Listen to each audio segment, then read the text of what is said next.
শুনছেন মায়ের গল্প। আমার এবারের গল্প রোমহর্ষক।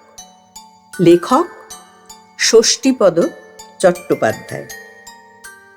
1340 সালের ঘটনা, বহু পুরনো। বর্ষাকাল, সকাল থেকে বৃষ্টি পড়েই চলেছে, প্রচণ্ড দুর্যোগ। পানপুর গ্রামের ধনা পণ্ডিত এই দুর্যোগের মধ্যে সাপের কামড়ে মারা গেল।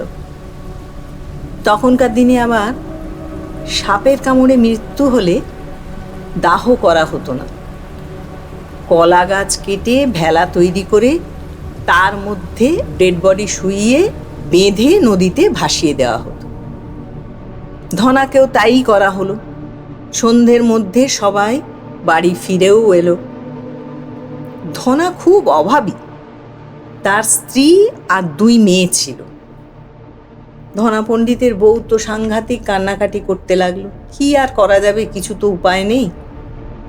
এর ঠিক 2 দিন পরে হঠাৎ গ্রামে হই হই করে একদল লোক বলল যে, শোনো, ধনা পণ্ডিত ফিরে এসেছে, তবে জীবিত নয়, মৃত। অর্থাৎ যে ভেলায় করে ধনা পণ্ডিতকে ভাসিয়ে দেওয়া হয়েছিল, নদীতে এসে সেই ভেলাটাই ধনা পণ্ডিতকে নিয়ে এসে ঠেকেছে।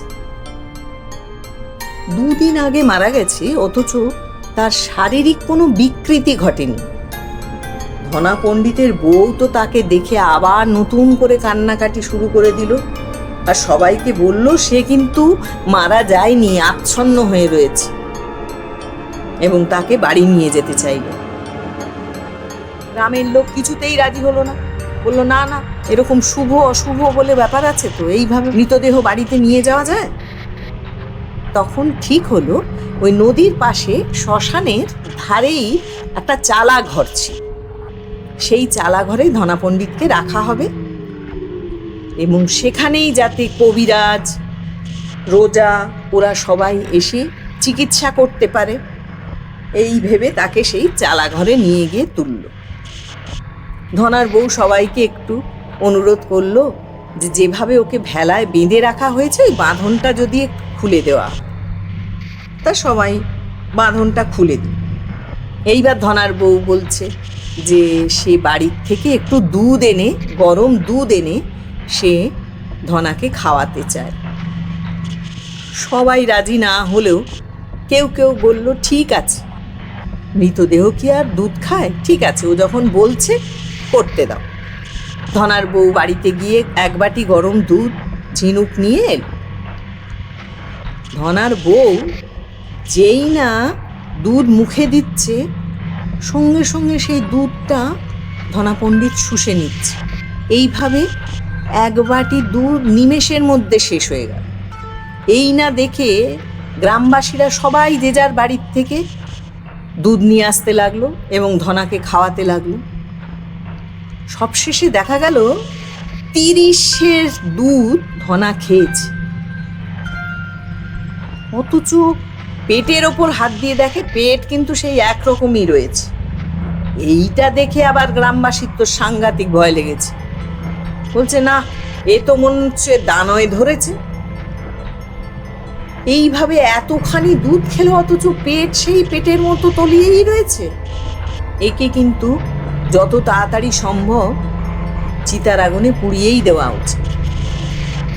এই কথা যেই না শুনেছে, ধনার বউ তো কেঁদে কেটে একসা। বলে, 2 দিন খায়নি মানুষটা, আজ না হয় একটু বেশি দুধই খেয়েছে, তার জন্য তোমরা এরকম করছো কেন? ওকে একটু সুযোগ দাও। তো একজন বলল, ঠিক আছে, আর একটু দেখা যাক। 4 জন ধনাকে পাহারার জন্য রইল, আর সবাই যে যার মতো চলে গেল। আবার সেই প্রবল বর্ষণ শুরু হলো, প্রচণ্ড হাওয়া, এত জোর হাওয়া যে একটা ছোট কেরোসিনের বাতি জ্বলছিল সেটাও নিভে গেল। এত বৃষ্টি, কোথাও বেরোনোরও উপায় নেই। হঠাৎ আবার গ্রামের মধ্যে বেশ কিছু লোকের চিৎকার। এই চিৎকার শুনে যে 4 জন লোক ধনার কাছে পাহারায় ছিল তারা চমকে উঠেছে। কি ব্যাপার, হঠাৎ এরকম চিৎকার হচ্ছে কেন? এদিকে বেরোতেও পারছে না, এত জোর বৃষ্টি। হঠাৎ এই সময় একটা খুব জোর বাজ পড়ল এবং বিদ্যুৎ চমকালো। বিদ্যুৎ চমকাতে ওই 4 জন দেখে ধনাকে যে ভেলার ওপর শোয়ানো হয়েছিল সেই ভেলাটা খালি, ধনা নেই।